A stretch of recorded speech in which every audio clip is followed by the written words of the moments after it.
Well, hello everybody. I'm sorry that we aren't seeing each other this week. I hope that you are having a good week. I wanted to do this recorded session so that you could get the information that we missed from Monday because my power and internet were out, and then also for Wednesday the 29th.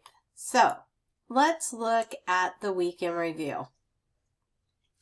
You are finishing up Unit 3 as of Wednesday today, which would be tomorrow as I'm recording this, probably today as you're watching it. And last week you should have completed the 3.06 quiz, and you are in the grace period for 3.04 TGA assignment. So if you have not yet done that, the grace period ends on Friday at 11:59. So you have a little bit of time to still get it turned in for full credit, which is good news. If you need a little encouragement, hey, you can do it. You could do it. You could do hard things. Get your overdue items submitted so that your grade can be as good as possible.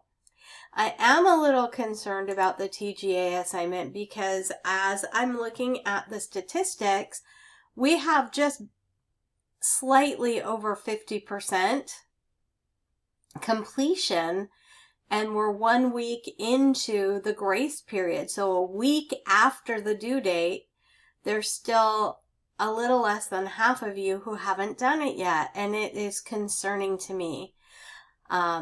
So please get this turned in and get yourself some credit for that. There are Class Connect recordings that can help you. You can see that down in the bottom right hand side of the screen.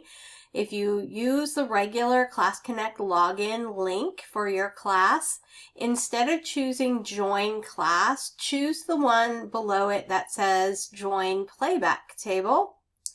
And then once that opens on the right-hand side where we would normally see the chat, you'll see a list of recordings. The two recordings that apply to the 3.04 TGA are from October 13th and October 15th, and then also the help session recording from the 24th. In order to get to the help session, you'll have to use the link if you were invited to the help session on the 24th. So you'll go back to the calendar on the 24th and click on that help link to get there. And if you want that help link, let me know, and I can help you with that. But I'm really concerned about this. Low submission completion rate for the assignments for the classes overall. And so I feel like I'm holding up my end of the bargain in giving you the resources that you need to do this successfully. So I'm hoping that you'll do your end of the bargain and get it done and submitted. If you do need something from me, please reach out so that I can get you what you need in order to get the work done. So, we're looking at the War of 1812 last week and this week, and you watched a quick video on that, and we talked about what was going on that were causes of the War of 1812 and what was going on as a result of the War of 1812. And one of those things was nationalism, right? And you've been working through the era of good feelings with 3.07, 3.08, and 3.09, looking at the time period after the War of 1812 ended and what the United States was like. We know that the victory in the War of 1812 brought on the nationalistic feelings, which included unity and loyalty, and it bonded the states together as a cohesive nation instead of a collection of states. We also know that our central government, our federal government, became strong, and it was needed to win the war, to maintain a military, to facilitate the banking system, promoting manufacturing, and all of the things that led the United States to feel self-sufficient. You also learned that the Missouri Compromise was really kind of a turning point, right? It tried to address tension over slavery, to allow a balance between free states and slave states, but we also know that there were some issues, right? And during this time, the Supreme Court took over asserted, I guess, their powers to be the final decision maker on whether state laws and federal laws were constitutional. And we talked about the Dred Scott decision specifically in regards to that. So now you've finished 3.07, 3.08, 3.09. You're moving into the next section, right?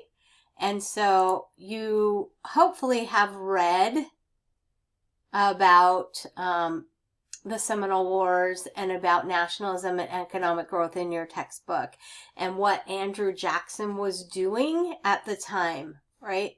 So, oops, sorry about that. So he attacked the Creeks and the Seminoles. They had challenged the authority of the United States, and they had killed settlers and harbored slaves. And you learned about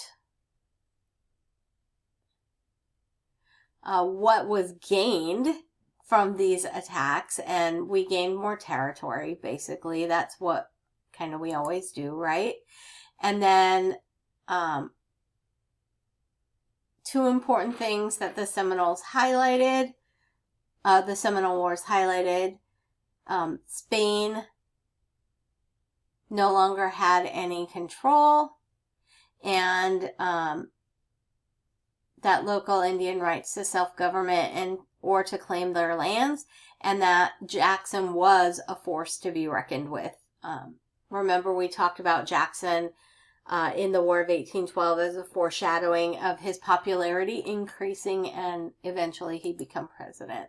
And this is kind of on the way. And then we have the Adams-Onis Treaty. And in this, the United States was able to acquire land, and you can see on the map, right, and in the text that we gave up claims to Spanish Texas, but we acquired Florida, and that included parts of what would be Alabama and Mississippi. And then you see the red line was established as the new boundary between New Spain and the United States. We know it's not going to last, but that's what it was. And then you read about the Monroe Doctrine and how the Monroe Doctrine was influential. And so you looked at some different components to that, right? And there's three main key parts that you want to make sure to know in terms of what the significance is in the Monroe Doctrine, why it was important, right?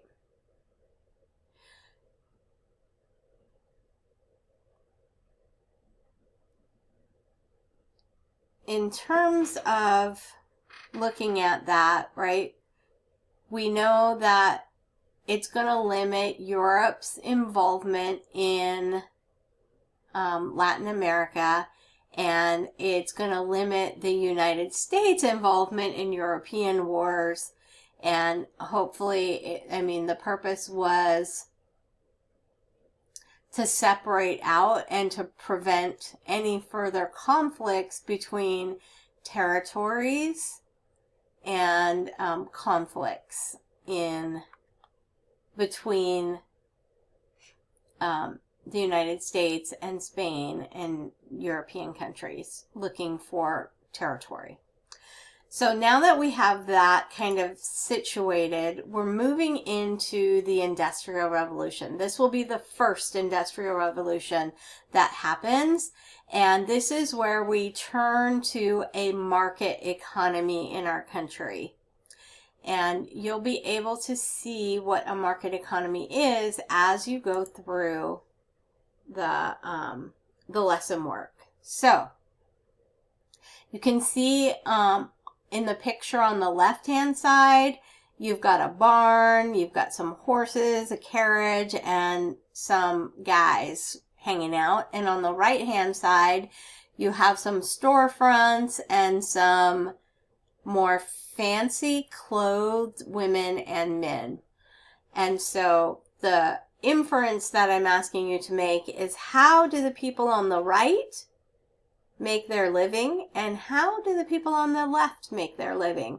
And this is the shift that is going on in the United States at the time, moving from farming and subsistence to market, right, where there's specialized stores for certain products, and not every family is having to create everything for themselves. They can go to the store and buy specialty things.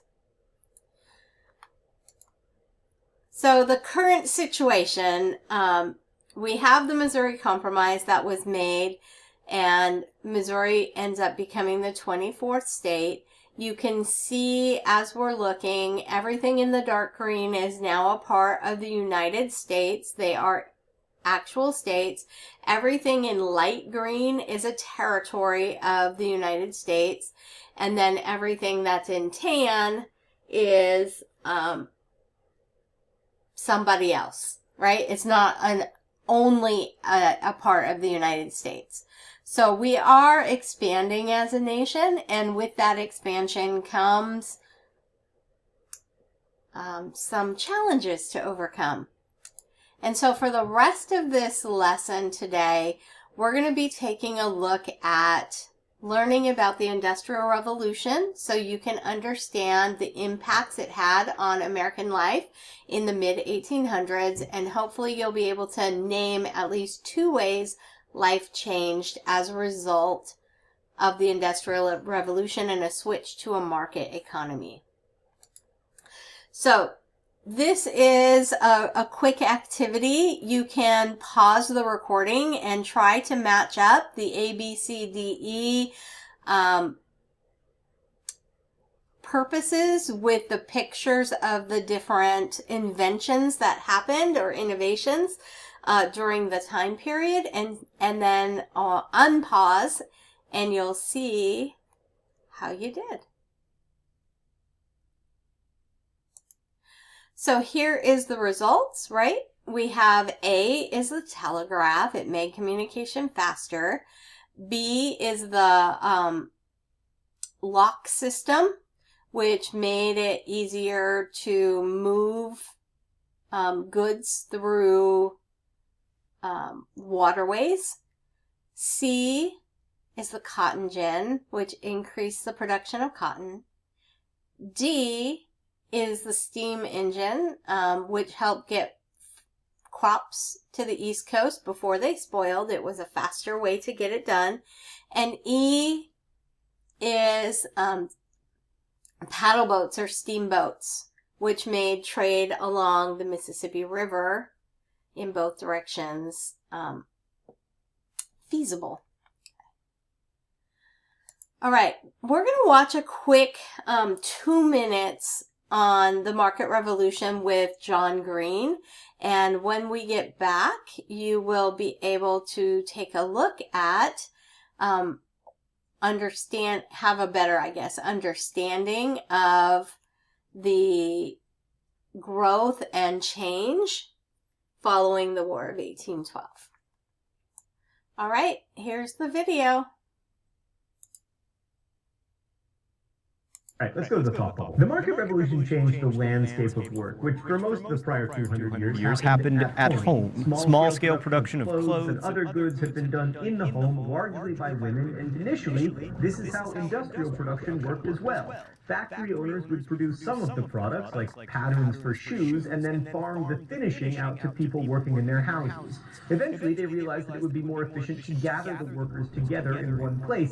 Although the older putting out system continued in some industries, especially in big cities, after the market revolution, more and more Americans went to work instead of working from home. The market revolution also changed the way we imagined work and leisure time. Like on farms, the seasons and hours of daylight regulated the time for work, but in factories, work is regulated by the clock, which, by the way, was one of the first products to be manufactured using the American system of manufacturing.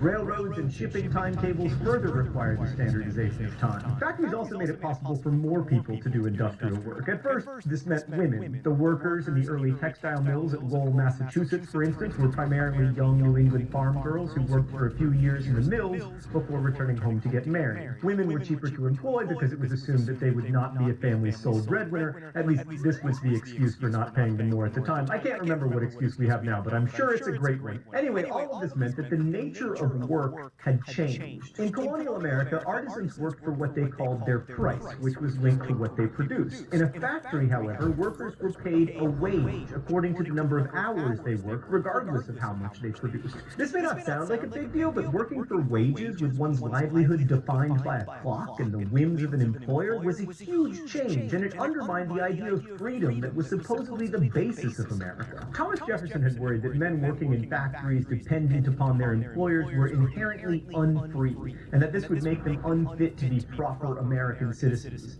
And as it happens, many factory workers agreed with him. Thanks.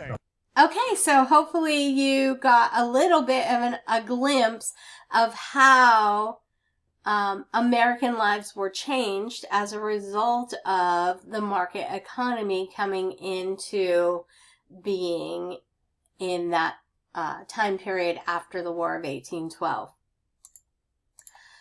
As this was going on, we had also changes that were happening with the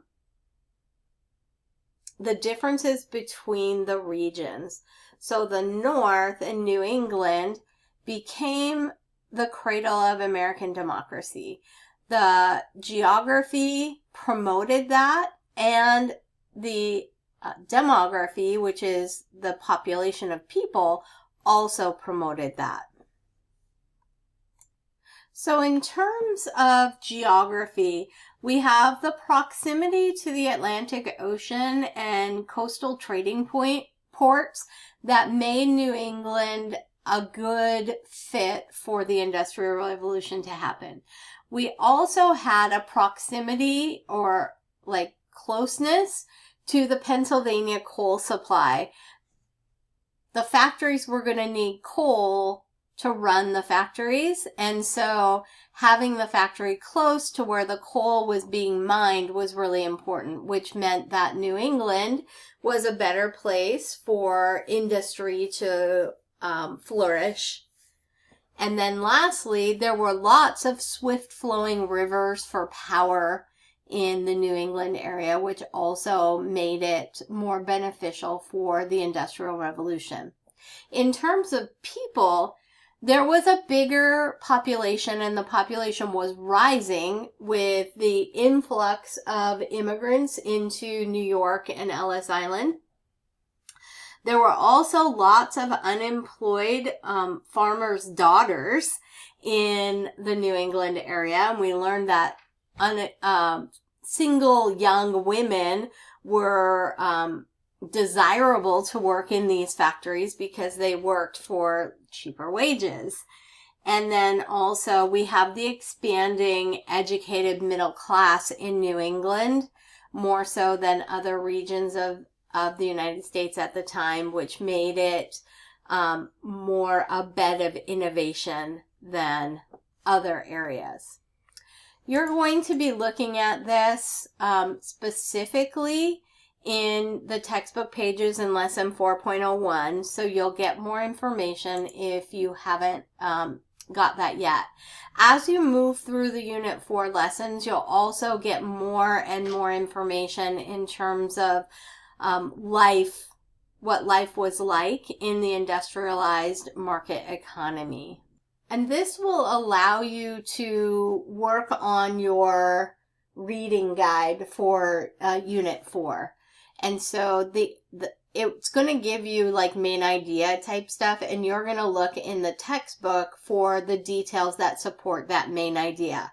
So this main idea example is with innovations in manufacturing, transportation, and communication in life began to change significantly for the Americans. And so what are some details from the text that would support that statement? And there are many, right? We know that farmers began to specialize in growing one or two crops.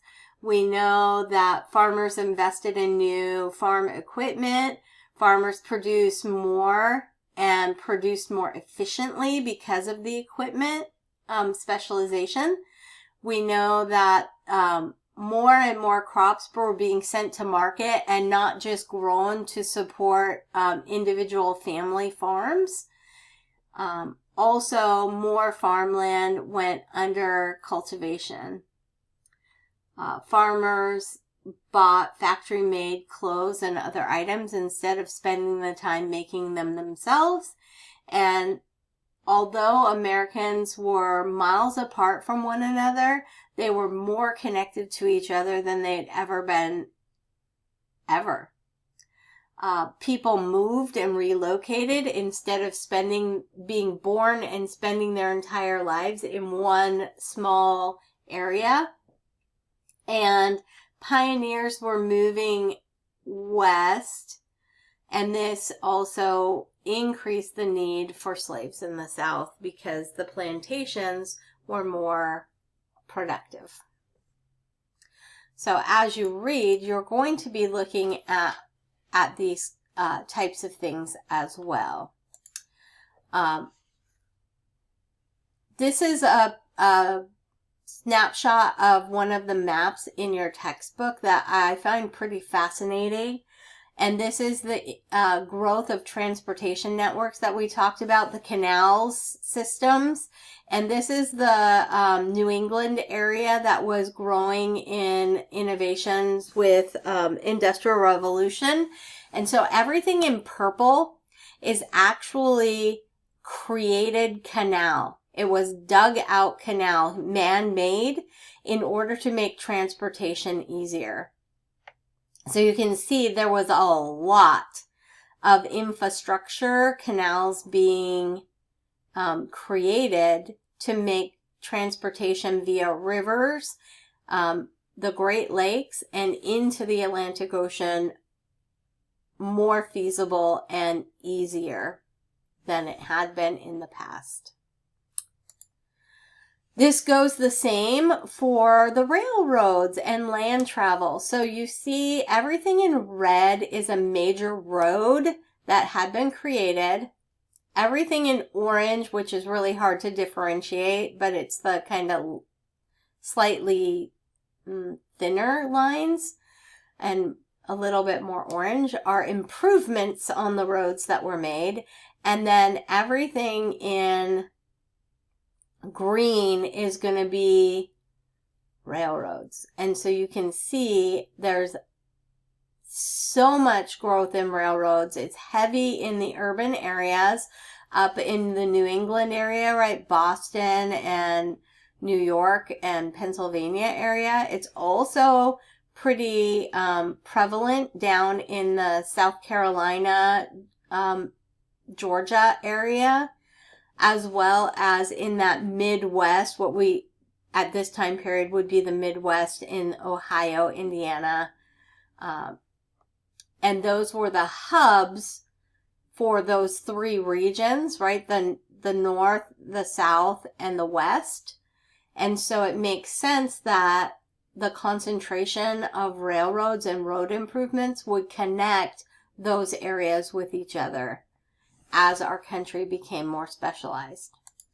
You'll read more about that and how the innovations in manufacturing, transportation, and communication made our big nation smaller. It connected people more efficiently, and it allowed for more specialization, which did allow for the plantation system in the South to get even bigger as the specialization of market economy got more prevalent in the North.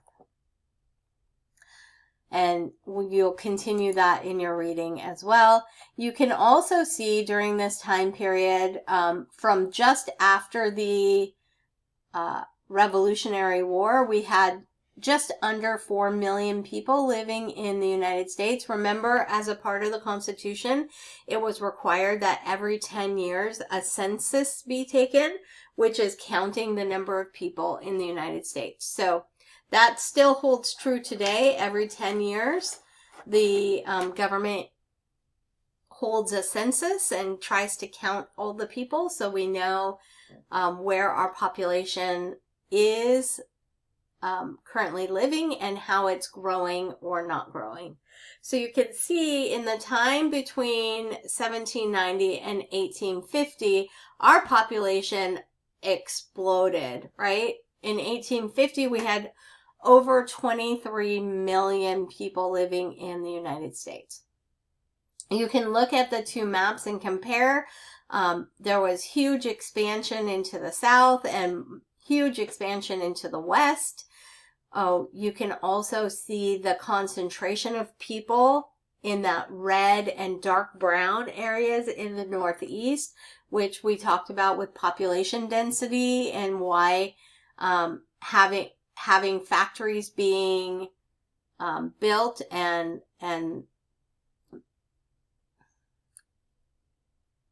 areas where there was high population was beneficial for workers. So hopefully now you have a little bit of an idea of how life changed with that first industrial revolution. And you'll continue to learn more about that as you go through Unit 4. When we meet next week, we'll be looking at the politics of the time, and we'll be looking at the Whig Party and the Democrat Party in Jacksonian democracy. So hopefully you are doing well. If you have questions, please feel free to email me. I will be sending out invitations to that help session for this coming Friday, Halloween at 10 a.m. for those of you who still have not completed your 3.04 TGA. So if you don't want to have a required session on Friday at 10 a.m., please complete it and get it done and submitted. Okay. Otherwise, keep working hard, you guys, and we'll see you on Monday. Bye.